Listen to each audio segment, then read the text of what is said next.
Clinical trials in 2025 are smarter, safer, and more accessible than ever, especially for seniors. But here's the truth. Many older adults either don't know how to get started or feel nervous about participating. In this video, I'll walk you step by step through the clinical trial landscape of 2025, explain why seniors are so valuable, and show you exactly how to find and join a trial with confidence. And if you check the description, you'll find links to some of the latest trials here in the US, so you can explore them yourself after watching. Let's begin with the big picture. Clinical research in 2025 is not what it used to be 10 or 20 years ago. Today, trials are faster, more personalized, and more transparent, largely thanks to technology and data analytics. Artificial intelligence is being used to match people to the right studies, to monitor safety in real time, and to make sure results are reliable. For seniors, that means it's easier than ever to find a trial that actually fits your health needs.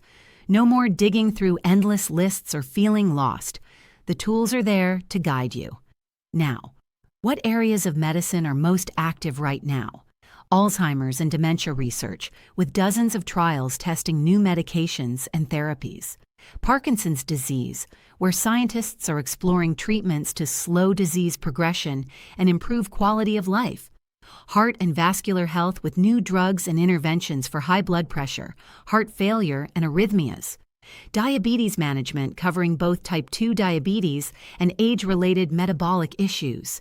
Cancer therapies, from immunotherapy to targeted drugs designed specifically for older patients.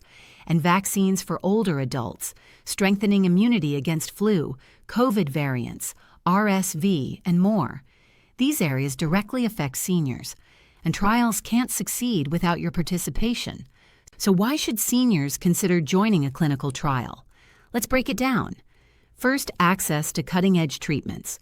When you participate in a trial, you may be among the first people in the world to receive a new medication, therapy, or medical device.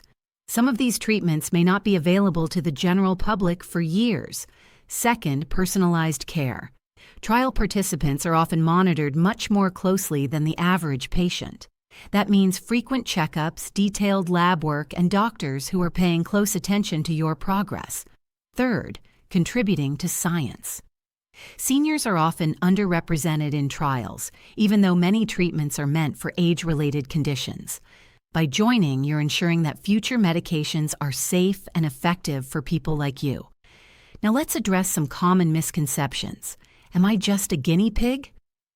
Every clinical trial is reviewed by independent ethics boards and safety committees. Your rights and safety always come first. Will I know what's happening to me? Yes. Through the informed consent process, everything is explained in detail before you ever sign up. Can I leave if I change my mind? Absolutely. Participation is 100% voluntary, and you can stop at any time, no questions asked. Bottom line, clinical trials are designed not only to test treatments, but also to protect participants at every stage. Now let's get practical. How do you actually participate in a clinical trial in 2025? Here's the step-by-step process. Step 1. Use trusted databases. The most reliable place in the US is clinicaltrials.gov. It's the official government registry. You can search by your condition, your age group, and your location.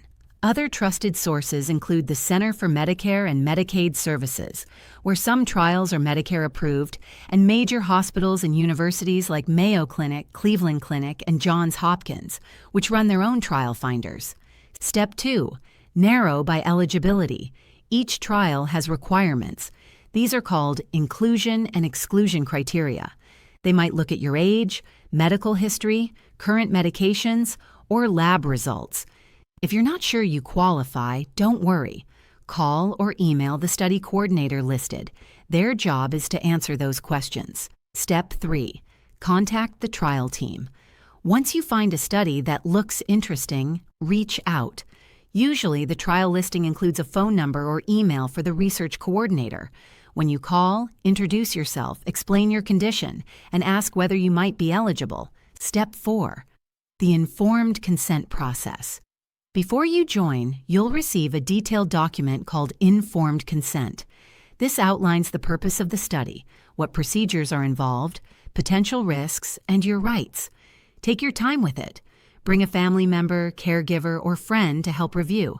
And remember, signing consent does not mean you're locked in. You can still withdraw later. Step 5. Scheduling and logistics.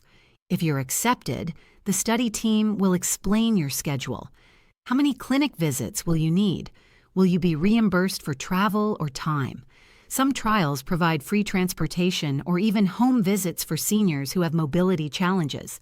Increasingly, there are also virtual trials that use telemedicine, wearable devices, and at-home monitoring, which means you can participate without leaving your home as often. Before we move on, I'd love to hear from you. Drop a comment below and let us know. What clinical trial information would you like to see in the next video? Which disease or condition should we cover? We're here to listen and help guide you through this process.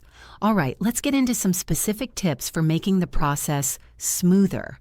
Prepare a list of questions before your first consultation. For example, how long does the trial last?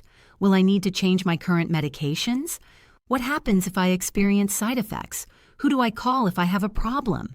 Communicate with your doctor. Bring your physician into the loop. They can help you evaluate whether a trial is a good match for your health history. Talk with family or caregivers. Having support makes participation easier and more comfortable. Sometimes a second pair of ears at appointments catches details you might miss. Stay organized. Keep a folder or binder with all your documents, schedules, and contact information. Mark important dates on a calendar so you never miss a visit. Know your rights. You can always ask for more time before signing documents. You can refuse procedures you're not comfortable with, and you can leave the trial at any point. And here's a little bonus. Some trials offer stipends or reimbursements for your time and travel. It's not about money, but it can help cover costs and make participation more convenient. So what happens after the trial? Follow-up care. Many studies continue to check in with you even after the treatment phase ends. This helps researchers track long-term outcomes and ensures you stay safe. Access to results. Some trials provide updates once results are analyzed, so you can see how your contribution helped. Future opportunities. Once you've participated in one trial, you may be invited to others. It's a way to stay involved in cutting-edge medicine. Don't forget to check the description. I've included links to some of the latest clinical trials covering Alzheimer's, Parkinson's, heart disease, diabetes, and more. If you found this video helpful, please give it a thumbs up, subscribe for more senior health insights, and share it with a friend or loved one who might benefit. And remember, tell us in the comments, which trial areas should we cover in future videos? Your voice helps shape this channel.